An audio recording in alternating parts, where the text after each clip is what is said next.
Hey, what's going on, everybody? Welcome back to the Land Development Podcast. I am your host, Ryan Glick. And today I'm excited to be joined by Tyler Kitson, the SVP of Communities at Kitson and Partners. Thanks for joining me, Tyler. It's a pleasure to be here, Ryan. Yeah, absolutely. And I think one thing with as I was going through some of your history and your story to get to this point, one of the things that stood out to me was that your journey started out a little different than I think than others that I see, and that you went down the path of going down the golf path for a Yep. little bit. So I am curious, just because I think anything that's a little bit out of the ordinary, and maybe the more people I talk to, the more I'll find out that maybe this is ordinary and the other thing's not. But can you share a little bit about your how you got started out of school and kind of what your plans were with golf initially? Yeah, and it's a great question. So yeah, I started off. I was a big golfer in high school. Won the state pretty much every tournament you could win within the education side of it and through the school. And so when we were looking at schools, I wanted to play golf. But once I went to and visited Rollins College, I went down to the pool area, saw everyone hanging out and having a great time, and I went, you know what? Maybe I can hold off on golf, or maybe let's focus on just having a good time in school and learning as much as I can. So but growing up in New Jersey, we were very seasonal. So I went down to school, went to Rollins, which is right outside Orlando in Winter Park. It's an absolutely beautiful area, great campus, and a great education. But what turned out to be what I thought would be full time school turned out to be, hey, year round golf. So I was still playing, 4 or 5 days a week with a lot of my buddies. And so when school ended, when I graduated, keep in mind, I graduated in 2010. So that was right in the middle of the downturn. Yep. So there really weren't any jobs. There really wasn't anything happening. I had been interested in real estate for the longest time, only because of my father, my upbringing, and always seeing what he was doing, and going to events and going to his projects, and doing some internships here and there in the summers. Just like anybody else, trying to find my way. So when I graduated from college, I said, "Listen, we're in the middle of the downturn. Let's take a stab at this. I don't want to live with any regrets." So I made that my full time career. Jumped on the mini tours, traveled around the country internationally, and took a stab at it. Lasted about 3 years until I realized, this is a grind. I witnessed Yeah. everything from the great and the ugly. So at that point, and keep in mind during that time when I was on the tour, I was also figuring out a backup plan. I know I wanted to pull on my chips there and work as hard as I could to make it.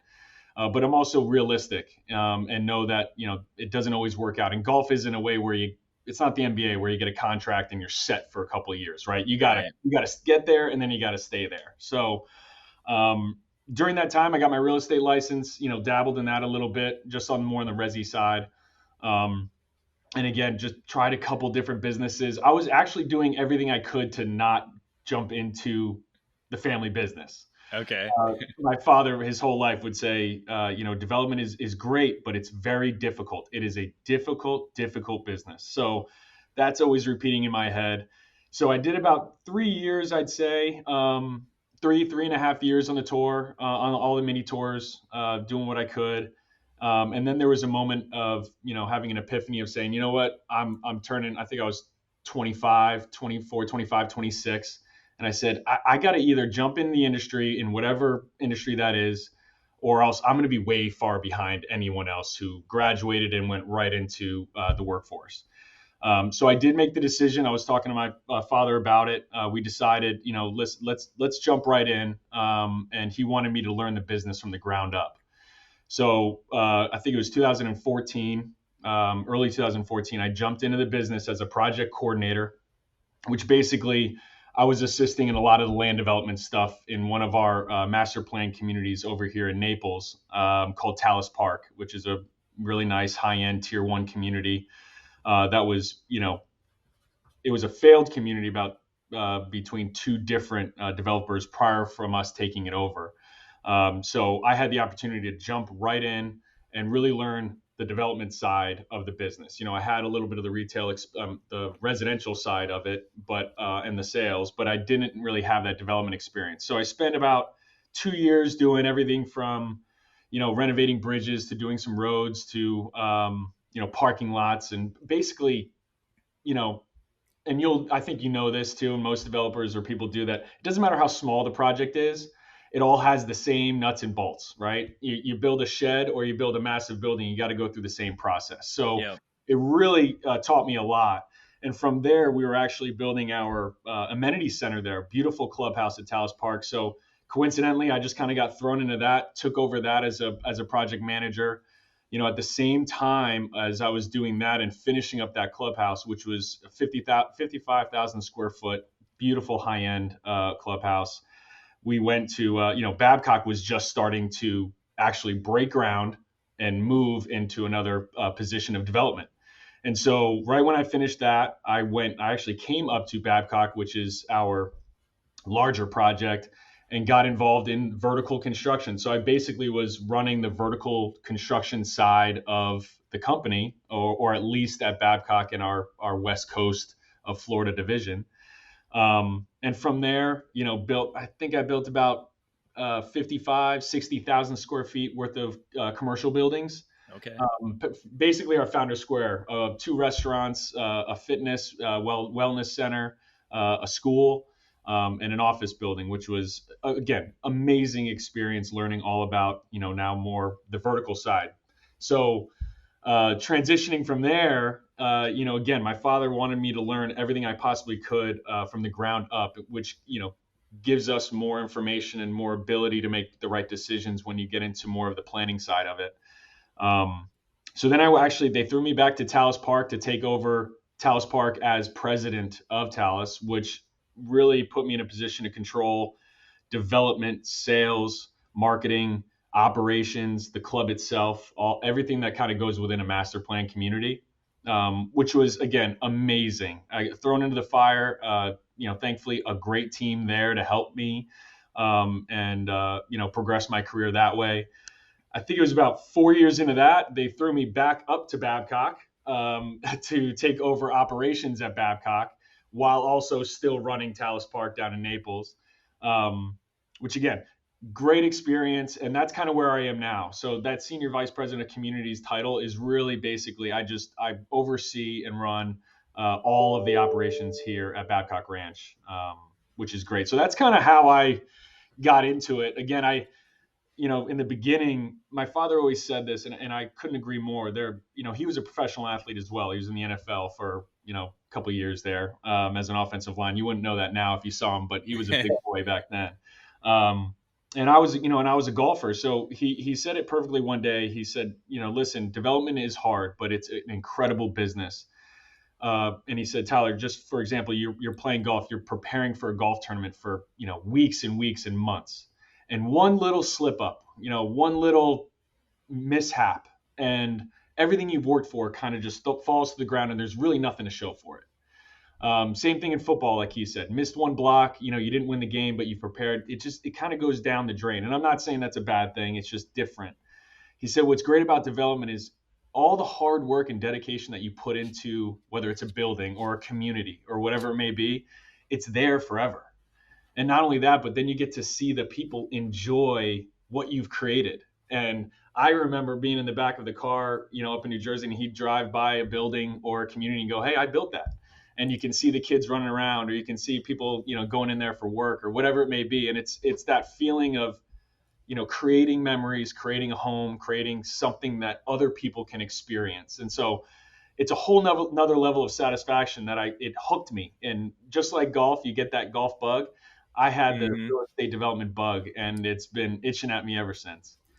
No, that's awesome. So a few different things there that kind of stood out to me. So the first one is that it's kind of amazing to see how many people get into development who are former athletes, because of the conversation I've had, and I think there's got to be something to it in the competitive nature of being in athletics. And it's not always former professional athletes, but collegiate athletes that Yeah. they played at a high level, maybe didn't go to the pros, but still it seems to translate I don't know what part of development it translates to. Maybe it's the sales side. Maybe it's just building the, you know, the best community possible that you can build and everything like that. But it really, I don't know. It just sticks with me in a lot of the conversations that I've had, that it's just, there's the, the prior life of people has, this high level playing of whether it's, yeah, football or tennis or golf or whatever it is. And so it's just kind of cool hearing that story from you, and then also your dad.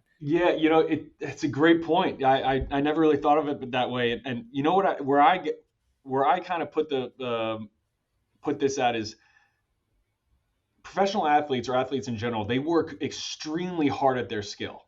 And it doesn't just happen overnight. It takes years and years and years. And that's determination. That's getting through anyone who doesn't believe in you, right? It's pushing forward, and development is a very frustrating business because it's not immediate satisfaction. You got to work hard for a long time, whether you're dealing with municipalities, entitlements, agencies from all over the state, or on the federal level. So you got to be patient and you got to push. And so you kind of get that competitive feeling when you're going through a project. And again, it's not like you put it on a plan, and it's not like The Sims or those old games like Yeah. Roller Coaster Tycoon where you just drop it and it pops up. It takes years. And so I think that's where you get that athletic mentality, and it translates into, and again, it's not an easy business, and you got to have patience, but at the same time, you got to be able to push. And so Yeah. I feel like they complement one another, right? I think so. And I think what's interesting about that is I think you get a lot of people that are outside of the industry, and they see the event, they see the beautiful community that's developed. They don't know what went into it. It's the same thing on the athletic side, right? So they see you win the big tournament, or you win the game, or you make the big play, and they see the event, and they don't see all the hard work, the blood, sweat, tears, and everything that went into getting to that point. And so Yep. I think you're right. I think there is something to the fact that when you go through the grind of getting to that high level, in whatever sport it is that you're playing in, that you're able to do the same thing and translate that over to business. And so I guess it doesn't have to be development. I think you see athletes tend to be really good in business in general, Yep. just because they do have that competitive nature and they're patient. Like they can be patient. Perfectly said. They don't see those early morning workouts or those long meetings or whatever it may be. And you said it perfectly. I completely agree. Yeah, it's just kind of interesting. I, Curious about like the early days. So, um, going back to before, maybe when you were in high school or before that, did you have any, like, were you involved in the family businesses all then, or were you involved, like, you know, showing around or like anything like that? Yeah, I was. I mean, obviously, I saw my father go through the ups and downs of development, right? Whether it was the projects that he had up in New Jersey, or for when he was going through the grind of acquiring Babcock and other properties down here in Florida. So I was always aware of it. Again, at an early age, I understood what I could grasp, but I never really understood the full picture. But it intrigued me, and so yeah, when he'd bring me to properties that he was working on. He'd bring me to events or grand openings. He'd bring me to, like I said, we'd be driving around and we'd swing into a development just to check it out and see what was going on. And then as I got older in high school, I did some internships at some of his properties up there, whether it was on the marketing side or overseeing some construction here or there. And at a young age, I was intrigued.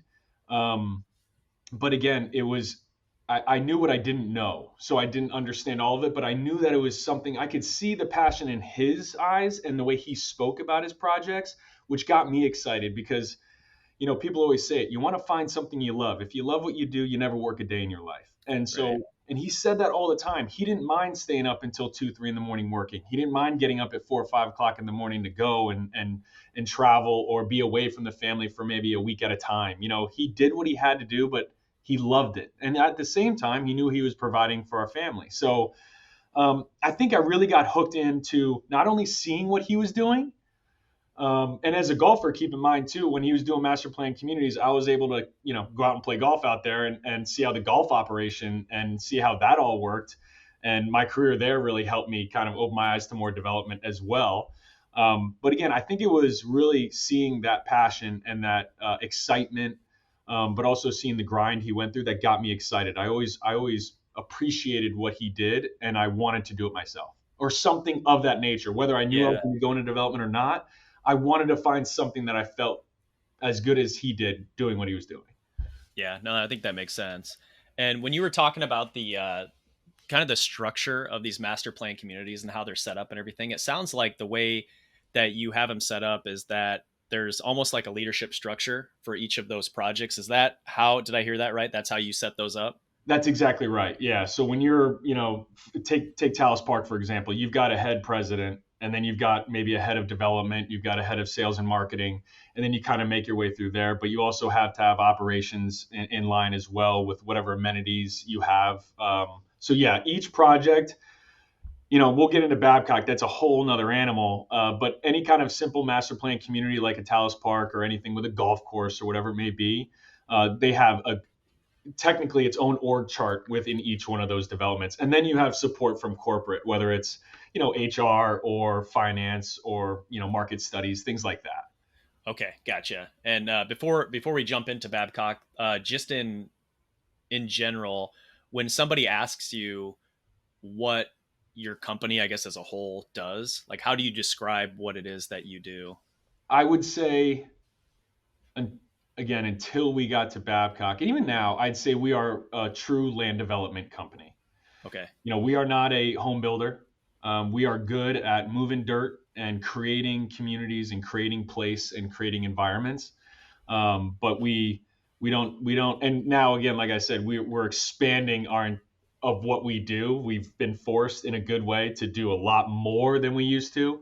I'd say again, before Babcock or even in the last 5 years, we were a company that focused on taking over,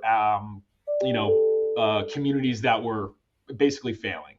We were really good at coming in, seeing what the issues were, finishing up that development or continuing that development or starting that development and getting that cash flow moving and getting the business moving. So we were really good at finding properties that were, in turmoil at some level or have gone under, and taking those and refreshing them and moving forward and finishing them off. That was really our basis. But like I said, if someone asks me right now what we do, Kitson and Partners, we are a land development company developer. Yeah. Okay, perfect. So yeah, let's jump into like what I usually do on the show is I'll ask for, hey, what's a project that you've worked on or you're working on that's been it's been your favorite or it's been the most challenging, and then we just kind of dig into that a little bit. So I assume Babcock's going to be the one that we talk about here, but what can you tell us about that project? Wow. Yeah. Like I said earlier, how much time do you have? The not the 3 hour version, Yeah. like Not, the not the abbreviated. yeah. The abbreviated version is, we are building a fully solar powered city of the future. Basically, we're building a town. So the entire town. So back in the early 2000s, we acquired, in a tri-party deal. We actually bought 96,000 acres here in right near Fort Myers in Punta Gorda.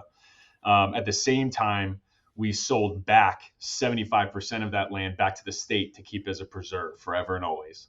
And then out of that, say 25,000 acres that we had left, we only are developing 75% of that because we also wanted to preserve as much of the wetlands and the preserves that we had currently on the site.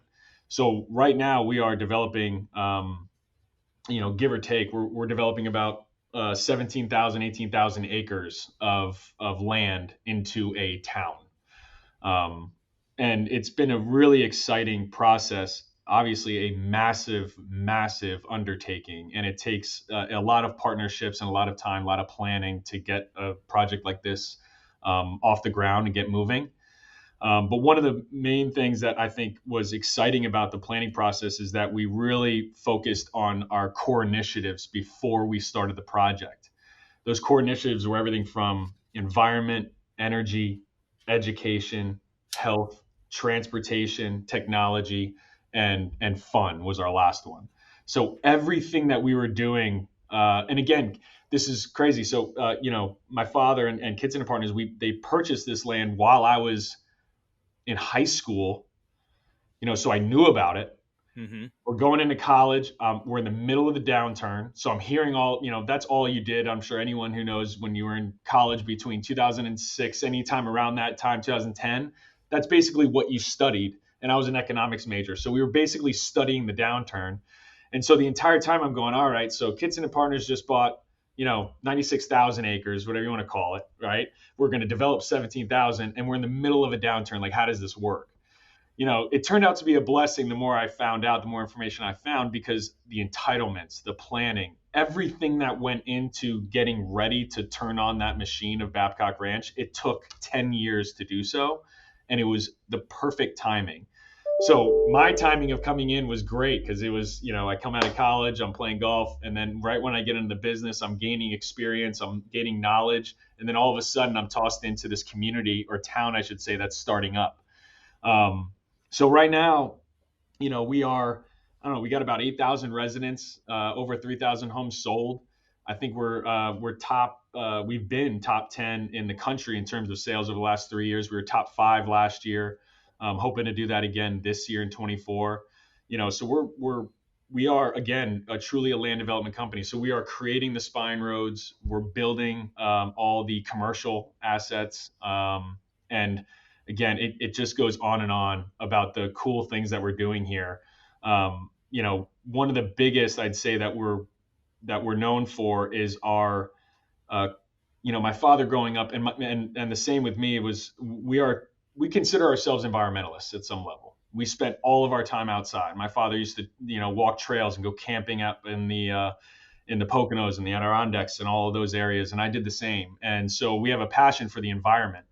And so we wanted to plan Babcock Ranch around the environment and honor the environment. And so everything we did was, how can we complement and not be that stereotypical developer that just tears everything down and throws down Right. asphalt and concrete, right? What can we do differently, not only in creating the town of how people live, but how do we build differently that can sustain time, whether that's socioeconomic issues, or whether that's climate issues and the hurricanes that we experience here in Florida. How do we prepare for those so that our residents are safe, but also how are they enjoying the environment?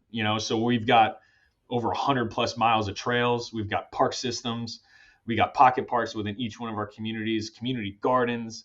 We got it all. And so it's been a really fun project. But like I said, we could talk for hours. It's just a massive undertaking too. Where is it located at again? So it's just around Fort Myers. It's in Punta Gorda. Okay. It's considered its own town now at some level. But yeah, it's right off of 75, just east of 75, and just east of Fort Myers. Okay, and then what's the on this project? What's the timeline for it? So you mentioned the number of homes sold already. I assume there's like the project probably continues for a period of time. Do you have like targets or anything like that of what this is going to look like over the coming years? Oh, absolutely. Yeah. Originally when we started, we thought this was going to be a, 20, 30-year project, which it still may be at some level. We've got entitlements for 20,000 homes, 6 million square feet of commercial and retail space. And currently we've sold over half of those lots.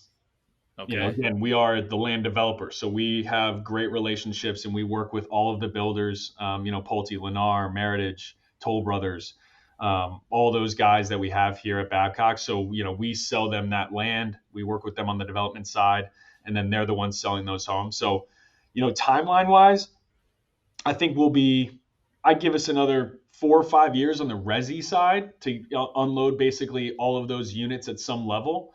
And then it's going to be more of a commercial play. We got 6 million square feet of commercial that we got to build. And that also includes, apartments, rental product, all of that as well, which we're really excited about. So we could be here another 15, 20 years. We Yeah. definitely have accelerated. It's gone really well. So we have accelerated the project way ahead of schedule. But like I said, I think, I'll be working here for I'd say at least another 20 years. Awesome. Well, no, that sounds pretty amazing. And you mentioned two of the things that you mentioned related. Well, actually, three of the things you had said. Um, Schools, or no, so you didn't say schools. You said education. You said fun, and you said I can't remember what the third one was. But in this particular town, as you said, town not instead of community. Yeah. So like, what goes into the fun side of things? Is that more in the commercial space, or is that the parks? Is that the trails? Is that like what kind of goes into the fun when you keep that in mind of when you're developing this out? It's a great question. It's basically everything you said and more, right? So fun can mean to certain people, I want to get out and I want to walk the trails. I want to experience the parks with my families. Um, but it also is on the operation side. It's, we have Food Truck Friday every Friday night and Saturday night. Friday nights we have anywhere between 3 to 5,000 people every Friday night coming out with over a dozen food trucks, live bands, things like that. We're constantly planning, how do we engage our residents? How do we get them together? How do we let them enjoy the amenities that we have, whether that's our clubhouses, or our fields and our parks that we have. So we have, programming for camps. We have programming for, every single type of event you could think of. Keep in mind, so like right now, our association, which is developer run, we've got about 50 employees just for the residential Wow. association. And that will grow to over 100, 150 over the next 5 years. Again, we're trying to accommodate 8,000 residents currently, and give them things to do. So we have if you looked at our event calendar, I think we have an event every day, if not every other day, everything to a potluck, to an environmental education, nature walk, or, come outside at night and we will do a stargazing where we have, telescopes. The vast majority of that equals fun in Yeah. general.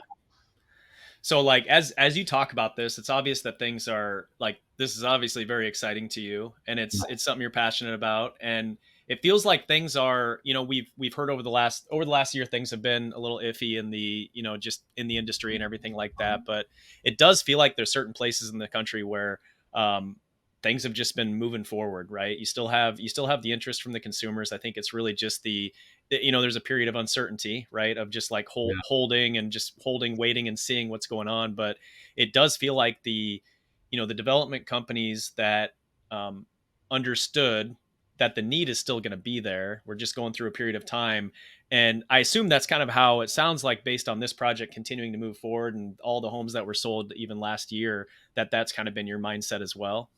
Yeah, yeah, and it's a great point. Interest rates and the uncertainty, whether it's politically or whatever it may be, is Yep. causing definitely some problems. The market up and down all over the place. So, but I'll say we are grateful to be in Southwest Florida.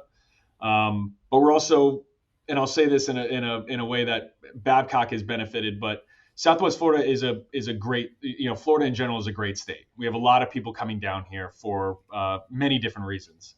And keep in mind, Southwest Florida used to be known as kind of the retirement area. It's not that way anymore. There's a huge generational shift, and you can see that in our school systems. You can see it in, all around, even on the medical side. So I'll say, um, two things that we've done, not only on the product type, we're very specific to make sure that we have and we can accommodate every single demographic. So we have price points all the way from a rental side, so you can be here and experience here without having to put down that burden, or you can experience Babcock without, maybe before you buy a home, or maybe you're not ready to. And then we have all the way up to condos, to single family homes, to coach homes, to townhomes, everything. And so we're constantly looking, how can we cover every single gap in those price points or product types. And so that gives people selection, it gives people options. And so that's been really positive for us. And then add in, the hurricanes. Florida is hurricane prone, right? We're right in the Yep. eye of most hurricanes, and we've been experiencing for a while. We planned Babcock specifically to last through hurricanes, and we just experienced the big one with Hurricane Ian. Babcock, the eye of the storm basically came right over at the top of Babcock and sat on top of us for an extended period of time, 6, 7 hours, with gusts up to 150 miles an hour. We didn't lose power. We didn't lose internet. Other than some awnings and some trees down, there really wasn't. We were up and running the next day, while everyone around us, felt the devastation. And so again, for our benefit, we extended our hands out to the community, which obviously we did and our residents did. But think about all the people that were displaced on the coastlines. They want to find higher land. They want to find places that they don't have to worry about these storms. So not only did Florida get an influx from the people up north, whether that's taxes Right. or how they experienced COVID and how Florida was just a little different, and they want a different way of life. Or again, specifically in Florida, you're finding people that don't want to live on the water anymore. They don't want to deal with, these storms that will keep coming. And so they've identified us as a safe haven, a place that they can come, they can shelter in place, and they don't have to worry about, the roofs coming off or, losing power. And that's something we planned. We did that on purpose. Ian was a huge test for us. And, we passed, and we were very grateful for that. And so even with everything going on in the world, I feel like Florida, and specifically, our area of Southwest Florida is doing very well. And we're grateful for that. Yeah. And I think that all makes a whole lot of sense. When you think back to your path that got you to this point, is there anything that you wish you could go back and change? You know, sometimes I feel like I should have just gotten into it immediately, whether that opportunity was there or not. I think my career in golf helped me significantly my entire life, teaching me how to talk to people for 5 hours, whether you're getting paired up with a random or you're traveling. Yeah. I was able to see places I've never seen. But again, at a young age, I'd be 13, 14 years old. My mom would drop me off at a public course, and I'd just go on out and I'd get paired up with someone who's, 60, 70 years old. And to learn how to speak to people at that age it's a gift, right? I didn't realize it until I got older, but it's really great to be able to talk to somebody for 5 hours that you never met at a young age, and you learn that as you get older. So regret wise, I don't have any regrets. I'm very happy with where I'm at. I would say if there was one thing, no, I'm very happy. Like I Yeah. said, the traveling and the experience I had with golf and my college career and what I went through. Keep in mind too, I was right when I started my career. I went back to school again. I went to Nova Southeastern and got my master's for land development. And I think you might know this, and I'm sure a lot of people will say this, but going for an undergrad for something you're not really sure you're going to do is one thing. You're not interested in all the classes. You're just trying to get Right. through. But when you are in an industry and you want to get involved, and then you go back to school to learn it, oh my gosh, I was so intrigued. I loved every single class I was in, and I learned more in that educational 2 years than I did in my entire, all the way elementary, all the way through college. So, Yeah. I think I did it right. And I'm again just really grateful to be in the position I am to have a project like Babcock and to have the experience that I'm getting. It's just been an absolute blessing. Awesome. Yeah. And I asked that question not because I expect anybody to say that they have like major regrets, but because of exactly how you kind of explained that. You kind of walk through some of those specifics and things that I didn't really think about. I mean, as a kid or just throughout your entire life of being on the golf course and having to like communicate with all different types of people of different ages and everything like that, which absolutely comes in handy Yeah. as you get into your career and everything like that, having those skills honed in. That's a big deal. I hadn't even really thought of that. Oh yeah. Um, I wrote my college essay on it, I think, at one point. oh yeah. Yeah. Oh, that's awesome. Well, cool. Let's. I think just based on the time right now, we'll go ahead and come to a close here. What's the best way for people listening in to connect with you personally and maybe learn more about the company or the project that you're working on? But if anyone ever wants to reach out to me or the company, BabcockRanch.com is an incredible resource of information, all the way from what we're offering to contacts and information, products, all of it, and even getting in contact with people like myself. And so, yeah, Babcock Ranch or KitsonandPartners.com, which kind of shows our portfolio and the things that we're working on other than Babcock. That would be probably the best resource I could give you. Awesome. Well, thanks again for joining, and for all of you listening in, thanks for tuning in to this episode again. If you've been tuning in for a few episodes in a row here, I'd appreciate you consider leaving us a rating and review on your favorite podcasting platform. And I guess that's all for this episode. So we'll talk to you next time. Thanks.